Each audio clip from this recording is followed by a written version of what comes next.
கொண்டிருக்கின்றோம் பாரதி நிகழ்ச்சியின் வாயிலாக நிகழ்ச்சியிலே முதலாவது பகுதி சிங்கப்பெண்ணை பகுதியை பார்த்துவிட்டு மீண்டும் இணைந்து கொண்டிருக்கின்றோம்.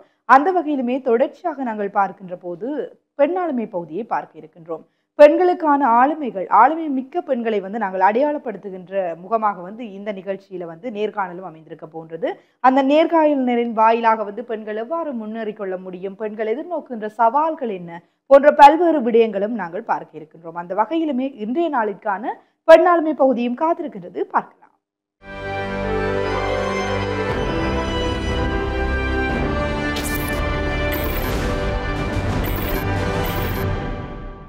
நேயர்கள் அனைவருக்கும் இனிமையான சந்தோஷமான காலை பொழுது வணக்கங்கள். மற்றும் ஒரு பாரதி நிகழ்ச்சியின் பெண்ணாளுமை பகுதியின் வாயிலாக இன்றைய தினத்திலும் உங்கள் அனைவரையும் சந்திப்பதில் மிக்க மகிழ்ச்சி. எங்களுடைய பெண்ணாளுமை பகுதியின் வாயிலாக எங்களுடைய பிரதேசத்தில் இருக்கின்ற பல ஆளுமை நிறைந்த பெண்களை உங்களிடத்தை அறிமுகப்படுத்தி வைப்பதும், அது மாத்திரமல்லாமல் அவர்கள் சார்ந்த சிறியதொரு நேர்காணல் பகுதியாகவும் தான் இப்பகுதி அமைந்து வருகின்றது. அந்த வகையிலும் இன்றைய நாளிலும் நிகழ்ச்சியின் வாயிலாக அண்மை காலம் என்று சொல்ல முடியாது, பல காலமாக எங்களுடைய சினிமா துறை, ஈழத்து சினிமா துறை உலகிற்கென்று ஒரு தனி இடம் ஒன்று இருக்கின்றது. அந்த தனி இடத்திலே ஒரு பெண் ஆளுமை, ஒரு பெண் இயக்குனராக வந்து கொண்டிருப்பவர், அண்மையிலும் கூட ஒரு முழு நீள திரைப்படத்தினுடைய இயக்குனர், உங்கள் எல்லோருக்கும் தெரிந்திருக்கும் நவயுகா குகராஜா அவர்கள் தான் இன்றைய நாளிலும் எங்களுடைய பாரதி நிகழ்ச்சியின் பெண்ணாளுமை பகுதியின் வாயிலாக இணைந்து கொண்டிருக்கின்றார். அவரையும் நிகழ்ச்சியின் ஊடாக உள்ளிருத்துக் கொள்ளலாம். வணக்கம். வணக்கம். எங்களுடைய நிகழ்ச்சியின் வாயிலாக சந்திப்பதில் மிக்க மகிழ்ச்சி, சந்தோஷம். அதற்கு முன்னராக வாழ்த்துக்கள். உங்களுடைய திரைப்படம் அண்மையில் தான் வெளியாகி இருந்தது, ஒரு முழு நீள திரைப்படம். குறிப்பாக நான் ஆரம்பத்திலே சொன்னதை போல எங்களுடைய ஈழத்து சினிமாவில் முழு நீள திரைப்படங்கள் வருவது ஒரு அரிதான விஷயம்தான். குறிப்பாக ஒரு குறுந்திரைப்படம் அல்லது போனால் ஆவணப்படங்கள் அதிக அளவில் வந்திருக்கின்றது. முழுநீள திரைப்படங்கள் ஈழத்திலே வெளிவருவது என்பது குறைவாக இருக்கின்றது. அதிலும் குறிப்பாக அவ்வாறு வெளிவந்தாலுமே பெண் இயக்குனர்கள் சரியான குறைவு, அரிதிலும் அரிதாக இருக்கின்றார்கள். நீங்க இவ்வாறாக இருந்து இந்த ஒரு இளமையான வயதில் ஒரு முழுநீள திரைப்படம், இந்த அனுபவம், அதிலும் குறிப்பாக பெண் இயக்குனர் அனுபவம் எவ்வாறாக இருக்கின்றது உங்களுக்கு? பெண் இயக்குனர் அப்படின்னு சொல்லும் போது பெண்கள் ஒரு எந்த ஒரு துறையாக இருந்தாலும் பெண்கள் சாதித்து கொண்டிருக்கிறார்கள், மிளிர்ந்து கொண்டிருக்கிறார்கள் என்றதுதான் உண்மையான விடயம். பெண்களால் எந்த விடயத்தையும் சாதிக்க முடியும். அவர்களுக்கு அந்த அளவு திறமை இருக்கிறது. அதே போலதான் எனக்கு சிறு வயதிலிருந்தே எனக்கு இயக்கம், எழுத்து, இந்த துறைகளில், இலக்கிய துறைகள்லையும் எனக்கு நிறைய ஆர்வம் இருந்தது. நான் நிறைய எழுதியிருந்தேன், நான் வேலை செய்திருந்தேன். முழுநீள திரைப்படம் அப்படின்னு சொல்லும்போது இங்கே சினிமா என்ற ஒன்று நாங்கள் செய்கிறதுக்கு முந்தைய காலப்பகுதியிலே நான் புத்தகங்களை எழுதி கொண்டிருந்தேன். ஆனாலும் எனக்கு சினிமாக்கள், திரைப்படங்கள் சார்ந்துதான் நான் எப்போதுமே சிந்தித்து கொண்டிருந்தேன். எனவே அதுக்கான ஒரு பயணத்தை தான் நான் மெதுவாக ஆரம்பிச்சிருந்தேன். அதற்கான ஒரு பயணத்தை மெதுவாக தொடங்கி குறுந்திரைப்படங்கள், பின்னர் ஆவணப்படங்கள், அதற்கு பிறகு ஒரு முழுநீள திரைப்படம் அப்படின்னு இந்த பயணம் அமைந்திருக்கிறது. சந்தோஷமாக இருக்கின்றது. குறிப்பாக படிப்படியாக வளர்ந்திருக்கிறீர்கள் என்று சொல்ல முடியும். நீங்கள் கூறினது போல் ஆரம்பத்தில் எழுத்துத்துறையில் இருந்திருக்கிறீர்கள், குறுந்திரைப்படம், ஆவண திரைப்படம், தற்பொழுது முழுநீள திரைப்படம். அண்மையிலும் கூட பொம்மை, உங்களுடைய முழுநீள திரைப்படம் இலங்கை முழுவதுமே பல திரையரங்குகளிலுமே வெளியாகி இருந்தது. குறிப்பாக சொல்ல போனால் வடமாகாணத்தில், அதிலும் குறிப்பாக ஒரு யாழ்ப்பாணத்தில் பிறந்து வளர்ந்து தற்பொழுது பல இடங்களில் இருந்தாலுமே நாங்கள் சொல்லக்கூடிய ஒரு பெருமை யாழ் மண்ணினுடைய பெருமை. அல்லது போனால் வடமாகாணத்தில் இருந்து ஒரு பெண் இயக்குனரா இந்த வெளி உலகிற்கு நீங்க தெரிந்திருக்கிறீர்கள். இந்த அனுபவம் உங்களுக்கு எவ்வாறாக இருக்கின்றது? நீங்கள் ஒரு பெண் இயக்குனராக வெளியில் வரும்போது வெளியில் இருப்பவர்கள் அதை எவ்வாறாக பார்க்கிறார்கள்? ஒரு வடமாகாணத்தில் இருந்து ஒரு பெண் எழுத்தாளர் வந்திருக்கிறார் என்றது பார்க்கிற மற்றவர்களுக்கு, குறிப்பாக நான் தென்னிலங்கையை சார்ந்த இயக்குனர்களுக்கு ஒரு பெரிய விடயமாகத்தான் இருக்கும். இதை நீங்கள் எவ்வாறாக பார்க்கிறீர்கள்? உண்மையில சொல்ல போனா தென்னிலங்கையில மிக சிறந்த வரவேற்பு இருக்குது. எல்லாருமே கொண்டாடுகிறார்கள், மிக உற்சாகப்படுத்துகிறார்கள். உண்மையா சொல்ல போனா நிறைய ஊடகங்களாக இருக்கட்டும், கலைஞர்களாக இருக்கட்டும், அனைவருமே அதை ஒரு பெரிய விடயமாக பார்க்கிறார்கள். உண்மையிலேயே இந்த யாழ் மண்ணிலே பிறந்து இந்த மண்ணிலே இந்த ஆரம்ப கல்வியை கற்றுக்கொண்டு யுத்த காரணங்கள்னால வவுனியா பிரதேசத்துக்கு இடம்பெயர்ந்து போய் அங்கே இருந்து என்ற கல்வி முழுக்களுமே நான் அங்கே தான் படித்து முடித்திருந்தேன். ஸோ எனக்கான அனைத்தையுமே நான் ஒரு வடபகு மாகாண ஒரு மண்ணுக்குள்ளே இருந்துதான் என்ன அனைத்து விடயங்களையும் நான் கற்றுக்கொண்டிருந்தேன். அனுபவம் தான் ஒரு சிறந்த திரைப்படத்துக்கான எங்களை பொறுத்தவரை எங்கள் கலைகள் ஈழம் சார்ந்த கதைகளை சொல்கின்ற போது இந்த அனுபவங்கள் தான் எங்களுக்கு திரையிலே ஒரு கதையை சரியாக சொல்வதற்கான ஒரு வாய்ப்பை எங்களுக்கு கொடுக்கிறது, அதற்கான அனுபவங்களை கொடுக்கிறது. என்னை பொறுத்த வரைக்கும் இந்த மண் சார்ந்த கதைகள், இந்த மண்ணிலே நாங்கள் பட்ட பாடுகள், இது அனைத்துமே வந்து என்ன ஒரு தளத்துக்கு உயர்த்தி இருந்தது. என் எழுத்துக்களுக்கு வந்து பலம் சேர்த்திருந்தது. அந்த கருத்துக்களோ சரி, அதில் நாங்கள் கண்டு வந்த அந்த பயணத்திலே எங்களுக்கு கிடைத்த அனுபவங்கள் எங்களை இன்னொரு இடத்துக்கு கொண்டு போயிருக்கிறது என்று தான் நான் சொல்லணும். ஸோ நாங்கள் மிகுந்த சந்தோஷம் அடையக்கூடிய ஒரு விடயம், நாங்கள் இந்த பகுதியிலிருந்து போயிருக்கிறோம். இந்த பகுதியில் தான் எங்களது வாழ்க்கையில் மறக்க முடியாத காலகட்டங்கள் இருந்தது. எங்கள் குழந்தை பருவங்கள் இருந்தது, இளமை பருவங்கள் இருந்தது. எனவே தென்னிலங்கையில் உண்மையாகவே அதற்கான அந்த வடுக்களோடு வருகின்ற பொழுது உண்மையாகவே அவர்கள் ஆதரிக்கிறார்கள், நிறைய உதவுகிறார்கள். இன்னும் பலர் வந்து இப்படியான சினிமாக்களோடு வர வேண்டும் அப்படி என்பது அவர்களது விருப்பமாக இருக்கிறது. குறிப்பாக நான் இந்த கேள்வி ஏன் கேட்டேன் என்றால் வந்து எங்களுடைய நாட்டிலே வந்து 2 பிரிவு இந்த சினிமா துறையை எடுத்துக்கொண்டால் ஈழத்து சினிமா துறை என்றது ஒரு தனியான ஒரு பிரிவாக இருக்கின்றது, தென்னிலங்கை சினிமா என்றது ஒரு தனியான பிரிவாக இருக்கின்றது. இரண்டுக்கும் இடையிலே வந்து நிறைய வித்தியாசம் இருக்கின்றது. அவர்கள் எங்களுடன் ஒப்பிடுகின்ற பொழுது வந்து தென்னிலங்கை சினிமா வந்து ஓரளவுக்கு வளர்ந்து விட்டது. நாங்கள் தற்பொழுதுதான் வந்து வளர்ந்து கொண்டிருக்கின்றோம். அதற்கான காரணம் தெரியும். நாங்கள் போரினால் பாதிக்கப்பட்டு இவ்வளவு ஒரு வருடங்களின் பின்னர், யுத்தம் நிறைவு பெற்று இவ்வளவு வருடங்களின் பின்னர் தற்பொழுதுதான் வந்து முன்னேறி கொண்டு இருக்கின்றோம். இந்த போரின் பின்னரான ஈழத்து சினிமா தற்பொழுது எவ்வாறாக இருக்கின்றது? உண்மையிலேயே நாங்கள் 2012ஆம் ஆண்டு தோட்டி அப்படின்ற குறுந்திரைப்படத்தை நான் நடித்திருந்தேன், நெடுந்தீவு முகிலனின் இயக்கம். அப்பொழுது சினிமாக்கள் பண்ணலாமா அப்படி என்ற ஒரு கேள்விதான் எல்லோரிடமும் இருந்தது. நாங்கள் பண்ணலாமா, எங்களால் முடியுமா அப்படி என்ற ஒரு கேள்வி இருக்கிற காலகட்டத்திலே வந்த குறுந்திரைப்படங்கள் அவை வந்து எல்லோருக்கும் ஒரு நம்பிக்கையை கொடுத்திருந்தது. என்னை பொறுத்த வரைக்கும் நான் பெருமையாக சொல்வேன், ஈழ சினிமாவின் ஆரம்பத்திலிருந்து நான் அதற்காக வேலை செய்து கொண்டிருக்கிறேன், அதற்காக எனது பங்களிப்பை கொடுத்து கொண்டிருக்கிறேன் என்று. அப்படியாக மெதுவாக இன்று நல்ல திரைப்படங்கள் வருகின்ற, அதாவது டெக்னிக்கலி நாங்கள் சொல்லுவோம் தொழில்நுட்ப ரீதியாக நல்ல திரைப்படங்கள் வருகின்ற இடத்துக்கு நாங்கள் வளர்ந்திருக்கிறோம். உண்மையாக சொல்லப்போனால் இங்கு இருக்கிற எல்லா இயக்குநர்களும் எல்லா நடிகர்களுமே நாங்கள் சொல்வோம் சுயம்பு, அவர்களாக தங்களை உருவாக்கி கொண்டவர்கள் தான். தங்களை நிறைய கற்று தேர்ந்து அவ்வாறாக சினிமா செய்பவர்களாகத்தான் இருக்கிறார்கள். நானும் அப்படித்தான். அப்படி ஒரு நாங்கள் பார்க்கின்ற பொழுது அவர்களது சினிமாக்கு எந்த பாதிப்பும் இருக்கவில்லை. யுத்தம் இருந்தாலும் அவர்களுக்கு அது பெரிதாக அவர்களை பாதிக்கவில்லை. அந்த சினிமா அப்படியே வளர்ந்து கொண்டே போய்கொண்டிருந்தது. எங்களுக்கு நாங்கள் ஒரு 30 வருட காலம் மிகப்பெரிய இடைவெளியை எடுத்திருந்தோம். அப்பப்போ ஒரு சில படங்கள், மண் போன்ற படங்கள் அங்கங்கு ஒரு திரையரங்குகளில் வெளியிடப்பட்டிருந்தது. அதன் பிறகு 30 வருடங்களுக்கு பிறகு நான் நினைக்கிறேன் கோமாளி கிங்ஸ் திரைப்படம் யாழ்ப்பாணம் எல்லா பகுதிகளிலும் வெளியிடப்பட்டது. அப்படியாக மெதுவாக நாங்கள் வளர்ந்து கொண்டிருக்கிறோம். இங்கிருந்து நிறைய நல்ல திரைப்படங்கள், நிறைய நல்ல இயக்குநர்களின் திரைப்படங்கள் வெளிவந்திருந்தது. யாழ்ப்பாணத்திலேயே வசித்து கொண்டிருக்கிற நிறைய இயக்குநர்களின் திரைப்படங்கள் உண்மையாகவே தரமாக மெதுவாக பயணித்துக் கொண்டிருக்கிறோம். மிகவும் சந்தோஷமாக இருக்கிறது இந்த பயணத்தை நினைத்து பார்க்கின்ற போது. இன்னும் நிறைய இயக்குநர்களும் கலைஞர்களும் இந்த சினிமாவை இன்னும் உயர்த்த வேண்டும் என்பதுதான் எனது விருப்பமாக இருக்கிறது. கட்டாயம் உயர்த்தி கொள்வார்கள். ஏனென்று பார்த்தோமானால் அந்த ஒரு காரணத்திற்கு பார்த்தோமானால் சமூக வலைத்தளங்கள் பெரிதும் உதவி புரிகின்றன. தற்காலத்தில் வந்து நீங்கள் கூறினது போல சுயம்பு எங்களுடைய பிரதேசத்தில் இருக்கின்றவர்கள் வந்து பெரிதாக எங்களுக்கு தொழில்நுட்ப அந்த சினிமா துறை சார்ந்து இருக்கின்ற தொழில்நுட்ப விடயங்களை கற்றுக்கொள்வதற்கு கூட போதிய வசதி இல்லாத ஒரு இடத்தில் இருந்து நாங்கள் இவ்வளவு தூரம் உயர்ந்திருக்கிறோம் என்றால் அது ஒரு பெரிய விஷயம். சாதனைக்குரிய விஷயம் என்று தான் கூற வேண்டும். குறிப்பாக இந்த முழுநீள திரைப்படங்கள் எல்லாமே வந்து ஒரு 2 மணித்தியாலம், ஒரு 1.5 மணித்தியாலம் கடந்தாலே வந்து ஒரு முழுநீள திரைப்படம் தான் அந்த திரைப்படம். அதற்காக வந்து நாங்கள் பின் உழைக்கின்றது வந்து ஒரு 6 மாதத்திற்கு மேல் வந்து நாங்கள் உழைக்க வேண்டிய ஒரு தேவைப்பாடு இருக்கின்றது. ப்ரொடக்ஷன், போஸ்ட் ப்ரொடக்ஷன் நிறைய விஷயங்கள் இருக்கின்ற அந்த துறைக்குள்ள இருப்பவர்களுக்கு தெரியும்.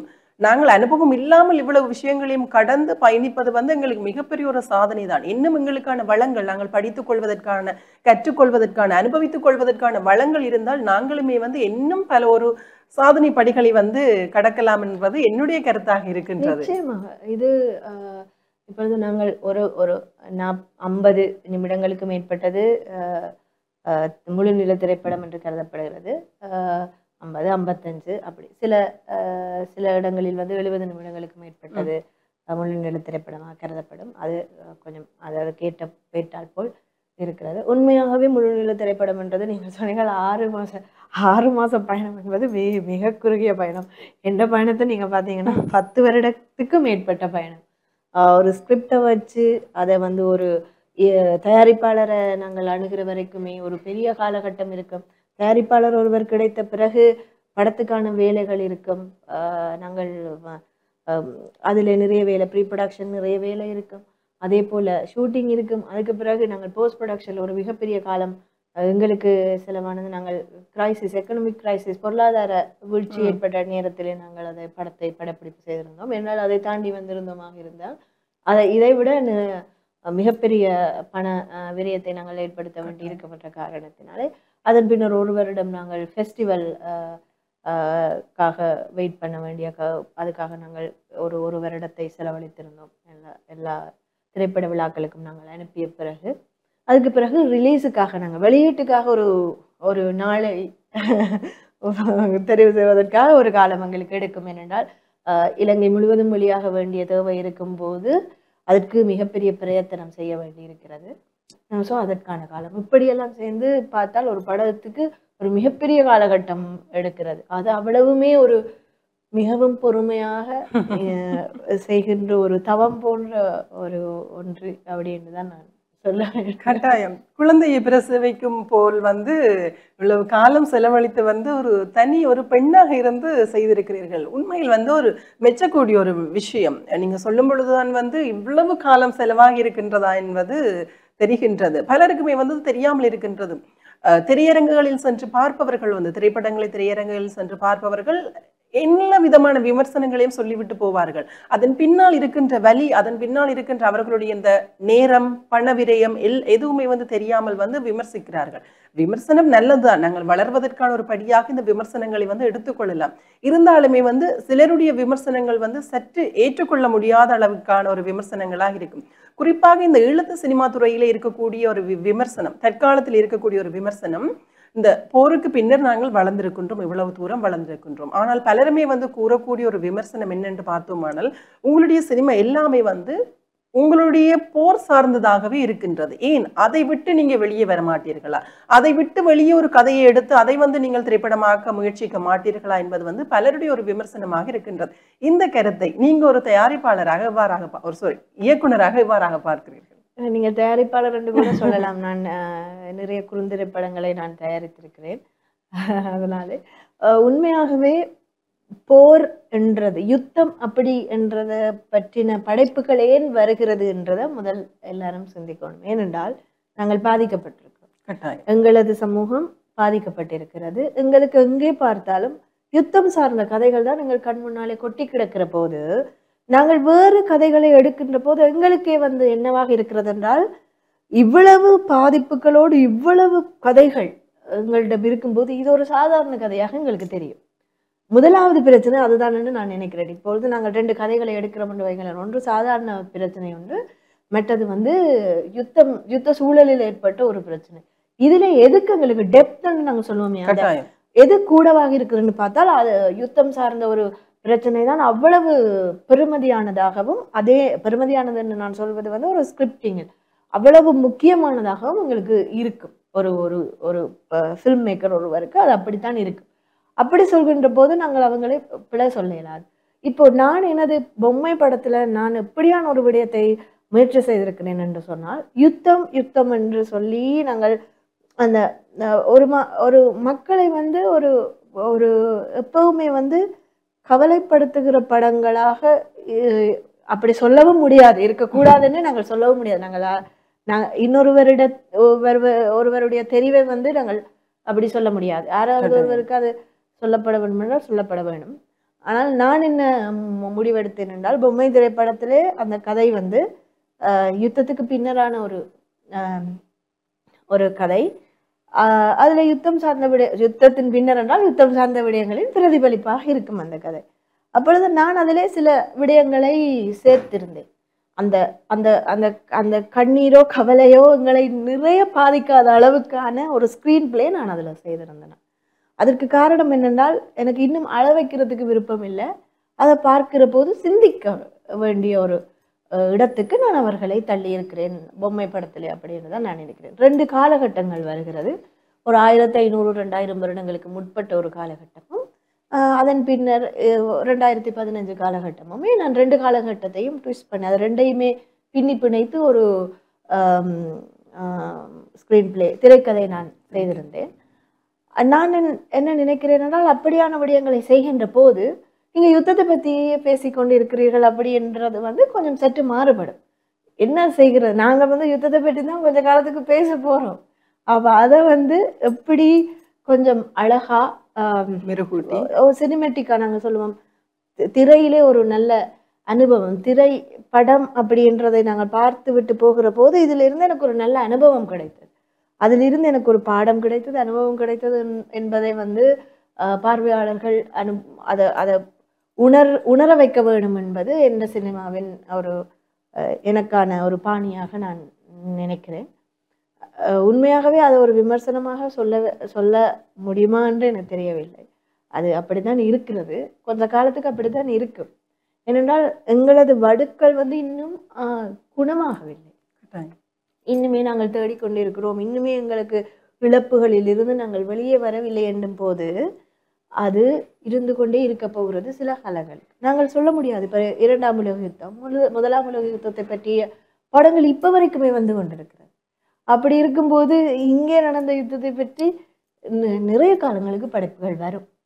ஆனால் படைப்பாளிகள் வந்து அதை அழகான முறையில திரையில வந்து பார்க்கும்போது அது நல்ல ஒரு இடத்துல அந்த தொழில்நுட்பங்களோடு கொடுக்கிற போது அது நிச்சயமாக வந்து ஏன் யுத்தத்தை பற்றி படம் எடுத்தீர்கள் என்ற கேள்வி வந்து மறைந்து போகும். அது சொல்லப்பட வேண்டியது இப்படித்தான் சொல்ல வேண்டும் அப்படி என்றதை அவர்கள் முடிவெடுப்பார்கள்.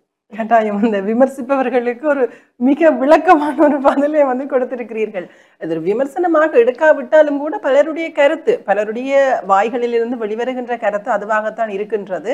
அதற்கு ஒரு சிறந்த ஒரு விளக்கத்தை கொடுத்திருக்கிறீர்கள், நன்றி. அதற்குமே வந்து சரி, இப்ப பார்க்க போனால் வந்து நீங்கள் ஆரம்பத்திலே கூறியிருந்தீர்கள் நான் ஒரு ஆசிரியராக இருந்தேன், ஆசிரியராக இருந்து அந்த துறையை விட்டுட்டு இந்த துறைக்குள்ளே வந்திருக்கிறேன் என்று சொல்லியிருந்தீர்கள். இந்த துறை சார்ந்த ஆர்வம் உங்களுக்கு எப்போது வந்தது? அதிலும் குறிப்பாக நீங்கள் ஆரம்பத்திலே சொன்னது போல நீங்கள் ஒரு நடிகராக இருந்திருக்கிறீர்கள், தயாரிப்பாளராக இருக்கிறீர்கள், இயக்குனராக இருக்கின்றீர்கள். இவ்வாறு வந்து சினித்துறை உலகுக்குள்ளே வந்து உங்களை அர்ப்பணித்திருக்கிறீர்கள் என்று தான் சொல்ல வேண்டும். ஆசிரியர் பணி என்பது முற்றுமுழுதாக வேறுபட்ட ஒரு பணி, வித்தியாசமான ஒரு பணி, அது ஒரு சேவை, இது ஒரு கலைத்துறை. இந்த இரண்டுக்கும் இடையில் வந்து உங்களை எவ்வாறு அர்ப்பணித்தீர்கள்?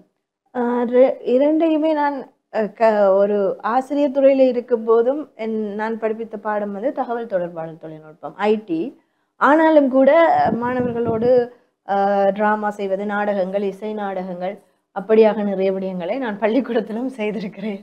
ஆகவே எனக்கு பள்ளிக்கூடமும் கலைத்துறையும் வேறு வேறல். அங்கேயும் நான் என்னென்னலாம் செய்ய முடியுமோ பிள்ளைகளை அதை செய்ய வைத்திருக்கிறேன். நிறைய நாடகங்கள், கூத்துக்கள் அப்படியெல்லாம் செய்திருக்கிறேன். உண்மையாகவே மற்ற பாட ஆசிரியர்கள் வந்து எனக்கு அதுக்கான இடத்தை கொடுப்பார்கள். டிராமா டீச்சர் வந்து அதை எனக்கு நீங்க செய்யுங்க அப்படின்ற ஒரு ஸ்பேஸை கொடுத்தார்கள். அப்படி நிறைய அழகான மனிதர்களை நான் என் வாழ்க்கையில சந்திச்சிருக்கிறேன். அப்படியான நேரங்கள்ல நான் அந்த டிராமாவை பழக்குவேன். அப்படி நிறைய பாடசாலை கற்பிக்கிற காலங்கள்ல அது நடந்திருக்கு.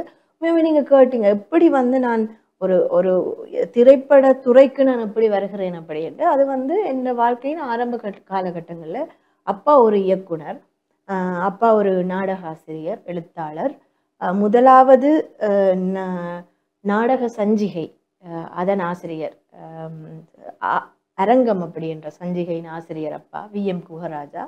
அப்பா அந்த காலங்கள் 80கள் 70களில் தேசிய விருதுகள் வென்றிருக்கிறார். வசாவ்லான் அங்குதான் அப்பா நிறைய அந்த பகுதியை சேர்ந்தவர். அப்போது நான் பிறந்து ஒரு குழந்தை பருவத்திலேயே அப்பா ஒரு இயக்குனர், அப்பா ஒரு எழுத்தாளர், அப்பா ஒரு நாடகாசிரியர் என்பது தெரிந்துதான் நான் வளர்கிறேன். அப்போது எனக்கு தெரியாமலே நான் அதை தேடித்தான் ஓடிக்கொண்டிருக்கேன். 87ஆம் ஆண்டு இந்திய இராணுவத்தின் துப்பாக்கி சூட்டுக்கு இலக்காகி அப்பா இறந்து போகிறார். அதிலிருந்து அப்பாவின் கனவை காவிச்செல்கிற ஒரு மகளாக எனது பயணம் இருந்தது. அதனால் நான் அது ஆரம்ப காலங்களிலேயே ஒரு கலை குடும்பத்தில் இருந்து வருகிறேன். அப்பப்பா கலைமாமணி மார்க்கண்டு, அவர் கூத்துக்கள் நாடகங்கள் அந்த காலத்திலே கூத்துக்கள்ல இருந்தவர். அப்பா நாடகத்துக்கு சினிமாவுக்கு மெதுவாக வர்ற காலகட்டத்தில் அப்பா இருந்து போகிறார். அதுக்கு பிறகு சினிமாவை நான் கொண்டு போகிறேன். இப்படிதான் அது அங்கிருந்து தான் அது வந்தது. நீங்க கேட்ட கேள்விக்கான கட்டாயம். அந்த சில பேர் சொல்லுவார்கள் என்னதான் நாங்கள் ஒரு விஷயத்தை பழகினாலுமே பரம்பரை என்ற ஒரு விடயம் இருக்குத்தானே, அது கட்டாயம். அப்படி இருக்கையில் இவ்வளவு தூரம் பயணிக்கிறீர்கள், இந்த ஈழத்து சினிமா துறை உலகில் பயணிக்கிறீர்கள். உங்களுக்கு பக்கபலமாக இருப்பவர்கள் பற்றி பகிர்ந்து கொள்ளுங்கள். ஆரம்பத்திலே எல்லா வீடுகளையும் போல சினிமாவா அதெல்லாம் பிள்ளைகள் அதெல்லாம் செய்யலாதுன்ற ஒரு இடத்துல இருந்தாங்க. அம்மா அப்பா இறந்து போனதுனால, அப்பாவுக்கு ஏற்பட்ட இழப்பினால அவங்க கொஞ்சம் பாதிக்கப்பட்டிருந்தாங்க. அப்ப அவங்க இது எனக்கு செய்யவே விடாத ஒரு கட்டத்துல தான் அவங்க இருந்தாங்க. அவக்கு இதை நம்ப வைக்கிறது எப்படின்னு எனக்கு தெரியல. என்னால ஒரு விஷயத்த சாதிக்க முடியும்ன்றதை நான் நம்ப வைக்கிறதுக்கு நிறைய கஷ்டப்பட்டேன்னா. அப்பா வீட்டுக்கு தெரியாம களவா எல்லாம் போயிட்டு நடிச்சு கொண்டிருந்த காலங்கள் இருந்தது. அதுக்கு பிறகு நான் பொட்டு அப்படின்ற ஒரு குறுந்திரைப்படத்தை இயக்குறேன், முதலாவது இயக்கம். அப்ப அதை செய்கின்ற நேரத்துல எனக்கு ஒரு 12 தேசிய சர்வதேச விருதுகளும் இங்கே ஒரு பெஸ்ட் நேஷனல் ஷார்ட் ஃபிலிம் கூட எனக்கு கிடைக்குது. நிறைய பல வருடங்களாக இண்டஸ்ட்ரியில இருக்கிற டிரெக்டர்ஸ் படங்கள் எல்லாம் தென்னிலங்கை சார்ந்த இயக்குநர்களுடைய படங்கள் எல்லாம் இருந்த இடத்துல எனக்கு அது கிடைக்குது. அப்ப அதெல்லாமே பார்க்கிற போது அவர்களுக்குமே அவர்களோட அந்த சிந்தனை ஓட்டங்கள் மாற தொடங்குது. ஒரு நம்பிக்கை வருது, இவங்களால ஒரு விஷயத்த சாதிக்க முடியும், இவங்க ஏதோ ஒரு விஷயம் உங்கள்கிட்ட இருக்குது அப்படி. அதன் பிறகு எனக்கு மெதுவா அந்த சூழல் மாறுது. நான் இருந்து வேலை செய்துட்டு இருந்தா, நான் இருந்து எழுதி கொண்டிருந்தா, எல்லாமே கேட்குற அம்மா சாப்பாடுன்னா கொண்டு வருவாங்க, டீ அண்டா கொண்டு வந்துடும். அப்படி ஒரு இடத்துல அவங்க எனக்கு சப்போர்ட் பண்ண தொடங்கினாங்க. நான் வேலை செய்கிறேன்டா என்னை குழப்ப மாட்டாங்க, நான் கதைக்கிறேன்டா கூட கொஞ்சம் கதைக்கலாமான்னு கேட்டுட்டு கதைப்பாங்க. அந்த அளவுக்கு எனக்கு ஒரு ரெஸ்பெக்ட் கொடுத்து மரியாதை கொடுத்து, அந்த கலைக்கான மரியாதை அது அப்படி என்னை ஒர்க் பண்ணுறதுக்கான ஸ்பேசஸ் வீட்டில் இருந்தது. வீட்டில் தான் என் ஆஃபீஸ் இருக்குது. அப்போ என் அறைக்குள்ளே போயிட்டு நான் வேலையை தொடங்கினேன்டா எப்பயுமே எனக்கு அந்த சப்போர்ட் வெளியிலேருந்து எப்பயுமே இருக்கும். ஏதாவது இந்த ரிலீஸ் ஷூட்ஸ் ஏதாவது சில வீட்டில் எதுவும் லொக்கேஷன்ஸ் தேவைப்பட்டால் 2 ரெட் பாக்ஸ் அப்படி என்ற சிவப்பு பெட்டி என்ற ஒரு குறுந்திரைப்படத்துக்கு எங்களை வீட்டில் ஒரு சில இதுகள் எடுக்க படப்பிடிப்பு செய்ய வேண்டியிருந்தது. அந்த நேரத்திலையும் வெட்டக்கோழி கூவி என்ற ஒரு ஆவணப்படத்துக்கு வீட்டிலேயே தான் ஃபுல்லாக எல்லா ஒரு 4-6 இடங்கள் ஷூட் பண்ணி படப்பிடிப்பு செய்தோம். அதுக்கு கூட வீட்டில் பயங்கரமாக அந்த சப்போர்ட் எனக்கு கிடைக்கும். அதுக்கு அதான் அந்த ஒரு நாங்கள் ஒரு விஷயத்தை சாதிக்க எங்களால் முடியும் என்றதை அவங்க நம்புகிற போது அதுக்கான உதவியை அவங்க செய்ய தொடங்கினாங்க. எங்கள் வீட்டில் இருக்கிறோம்.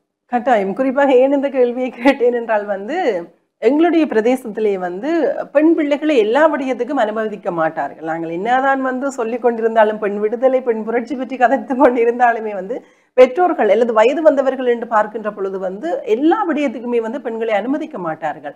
அது நாங்கள் புதிய காலம் நவீன காலம் 21ஆம் நூற்றாண்டில் இருந்தாலுமே கூட ஒரு சில இடங்களில் அந்த பிரச்சனை இருக்கின்றது. நீங்க இவ்வளவு தூரம் வளர்ந்திருக்கிறீர்கள், அதனால தான் அந்த ஒரு கேள்வியை கேட்கக்கூடியதாக இருந்தது. ஆனால் தற்காலத்திலேயுமே பல பெண்கள் இவ்வாறாக விருப்பத்திலே இருக்கிறார்கள். தாங்களும் சாதனை புரிய வேண்டும், தங்களுக்கான ஒரு விருப்பத்துறையும் இருக்கின்றது. ஆனால் அவற்றை புரிந்து கொள்கிறார்கள் இல்லை, வீட்டிலே அனுமதிக்கிறார்கள் இல்லை என்று பல பெண்களுடைய ஆதங்கமாக இருக்கின்றது. குறிப்பாக இந்த ஈழத்து சினிமா துறையில் தற்காலத்தில் பெண்களினுடைய பங்களிப்பு எவ்வாறாக இருக்கின்றது? உண்மையாகவே ஈழ சினிமா துறை தொடங்கின காலத்துல இருந்து நிறைய பெண்கள் இங்கே வேலை செய்து கொண்டு தான் இருக்கிறார்கள். ஆரம்பத்திலிருந்தே நான் சொல்கிறேன். நான் நடிக்கிற காலத்திலே நிறைய அவ்வளவு தடைகள் இருக்கிற இடத்தில் கூட நிறைய நடிகைகள் இருந்தார்கள். நான் தொடங்கிய காலத்திலும் கூட இப்பவும் கூட இருக்கிறார்கள். பழைய நாடகங்கள் செய்த அம்மாக்கள் அப்படி கூட இருக்கிறார்கள். அந்த ஒரு ஒரு பெர்ஃபார்ம் பண்ணின ஒருத்தரால் வந்து பேசாமல் இருக்க முடியாது என்பது போல அப்படி நிறைய பேர் இருந்தாங்க. ஆனால் இப்போ ஈழ சினிமாவில் வந்து நிறைய டிரெக்டர்ஸ் ஓரளவுக்கு ஒரு ஆள் 2 பேர் அப்படி எனக்கு தெரிஞ்சவங்க லிப்சியா மாதிரி அப்படி ஒருவர் 2 பேரை நான் பார்க்குறேன். அது மாதிரி இன்னும் நிறைய பேர் உள்ளுக்கு வரணும் அப்படின்னு நான் பார்க்குறேன். அப்படி வரும்போது பெண்கள் வரும்போது அந்த இடம் ஒரு அழகான இடமாகவும் அது ஒரு திறமை சார்ந்து ஒரு ஒரு பெர்ஃபார்மன்ஸ் பேஸ்டானதா உண்மையாகவே அப்படிதான் வர முடியும். ஒரு சினிமா துறைக்கு யாராவது ஒரு ஆள் வருகிறார்கள் என்றால் இப்போ நாங்கள் சொல்லுவோம் தொழில்நுட்பம் சார்ந்த விடயங்களுக்காக வருகிறார்கள் என்று சொன்னால் நிச்சயமாக அவர்கள் திறமையானவர்களாக இருக்கிற போது மட்டும்தான் அது சாத்தியமாக இருக்கும். அவர்கள் அதுக்கான கல்வி சரியாக கற்று அல்லது அதுக்கான அனுபவத்தை பெற்று அந்த இடத்துக்கு வரவர். நான் நினைக்கிறேன் நிறைய பெண் பிள்ளைகள் வந்து அதுக்கான முயற்சியை எடுக்க வேணும்னு நான் நினைக்கிறேன். அப்படி வருகிற போது எங்களுக்கான கதைகளை நாங்கள் சொல்லலாம். ஒரு பெண் சார்ந்த பார்வை என்றது மிக அழகான பார்வை. நீங்கள் எந்த குறுந்திரைப்படங்களையோ அல்லது என்ன திரைப்படத்தையோ நீங்க பார்க்கின்ற போது அது உங்களுக்கு ஒரு இதுவரை காலமும் நாங்கள் மட்டுமில்லை இந்த உலகமுமே ஆண்கள் சொல்கிற கதைகளைத்தான் கேட்டிருக்கிறோம். ஆண்கள் தான் கதை சொல்லிகளாக இருந்திருக்கிறார்கள்.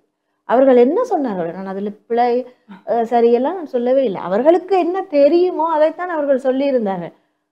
பெண்ணின் உளம் சார்ந்த, பெண்ணின் உடல் சார்ந்த, பெண்ணின் சிந்தனை சார்ந்த விஷயங்களை சொல்ல வேண்டுமாக இருந்தால் ஒரு பெண்ணால் தானே அதை சொல்ல முடியும். மற்றவர்கள் சொல்ல முயற்சிக்கலாம், அதில் வெற்றியும் காணலாம். ஆனால் பெண் சொல்கிற போது அது இன்னும் அழகாக இருக்கும், இன்னும் இயல்பாக இருக்கும். இந்த உலகம் இன்னும் அதை பார்க்கவில்லை. அது எனக்கு ஒரு கவலையான விடயம். பெண்கள் மிக அழகாக அதை செய்வார்கள். எனவே நிறைய பெண்கள் இயக்குநர்களாகவோ சினிமாட்டோகிராஃபி செய்யறதுக்காகவோ ஒளிப்பதிவாளர்களாகவோ நிறைய பெண்கள் வர வேணும், வர முடியும். ஒரு தடைகளும் இல்லை, நிச்சயமாக வர முடியும். அதை அவர்கள் தான் அதை சிந்திக்க வேண்டும், அவர்கள் தான் நினைக்க வேண்டும். முதல் அவர்களோட மனதில் வந்து நான் இப்படி ஆகணுமன்றதை நினைச்சா வீடு தடைகள் எல்லாத்தையுமே அவங்க பேலன்ஸ் பண்ணும். அதை அவங்க சரியாக்கிட்டு வெளியில வருவாங்க. அப்போ பேரண்ட்ஸுக்கும் வந்து பெற்றோருக்கும் வந்து அது விளங்கும். அப்போ அவங்க கூட நிற்பாங்க, நிச்சயமாகவே நிற்பாங்க அப்படின்னு நான் நம்புறேன். கட்டாயம். நிகழ்ச்சியினுடைய இறுதி கேள்வி, இவ்வளவு தூரம் இந்த துறையில வந்து பயணித்திருக்கிறீர்கள், உங்களுடைய அடுத்த கட்ட நகர்வு அல்லது எதிர்கால நகர்வு எப்படி இருக்கின்றது? எதிர்காலமும் அடுத்த படம் தான். ஒரு படம் முடிந்து விட்டது. அடுத்த படத்துக்கான வேலைகளை நான் திரைக்கதைகளை நிறைய எழுதி முடித்திருக்கிறேன். அடுத்த படத்துக்கான வேலையை தொடங்குவதுதான் அடுத்த வேலை. கட்டாயம். வாழ்த்துக்கள். சந்தோஷமாக இருக்கின்றது. உங்களுடைய தற்பொழுது வழியாக இருக்கின்ற அந்த முழுநீள திரைப்படத்துக்கும் உங்களுடைய நிகழ்ச்சி சார்ந்த வாழ்த்துக்கள். இனி உங்களுடைய எதிர்காலத்திலே நீங்கள் தயாரிக்க போகின்ற அத்தனை படைப்புகளுக்கும் நாங்களும் வாழ்த்துக்களை தெரிவித்துக் கொள்கின்றோம். ஒரு பெண்ணாக இருந்து இவ்வளவு தூரம் பயணிக்கிறீர்கள், அதற்குமே வந்து சந்தோஷம். வாழ்த்துக்கள் உங்களுக்கு. நன்றி. டான் டிவி எப்பொழுதுமே வந்து திறமைகளை என்னை நிறைய தடவை டான் டிவி அழைத்து என்னோட பேசியிருக்கிறார்கள். நான் வளர்றதுக்கு டான் டிவியும் ஒரு விதத்தில் காரணமாக இருந்திருக்கிறார்கள். மிக்க நன்றி. இன்னும் நிறைய பெண்களுக்கு இப்படியான ஒரு சந்தர்ப்பத்தை கொடுங்கள். நிச்சயமாக மீண்டும் அடுத்த படத்தோடு உங்களை சந்திக்கிறேன். கட்டாயம். நல்லது நேயர்களே, மற்றொரு நிகழ்ச்சியின் வாயிலாக உங்கள் அனைவரையும் சந்திக்கும் வரையில் இன்றைய நாள் இந்த நிகழ்ச்சியில் இருந்து விடைபெற்று செல்லும் நான் ரோஹிணி அறந்தவ செல்வம். நன்றி நேயர்களே.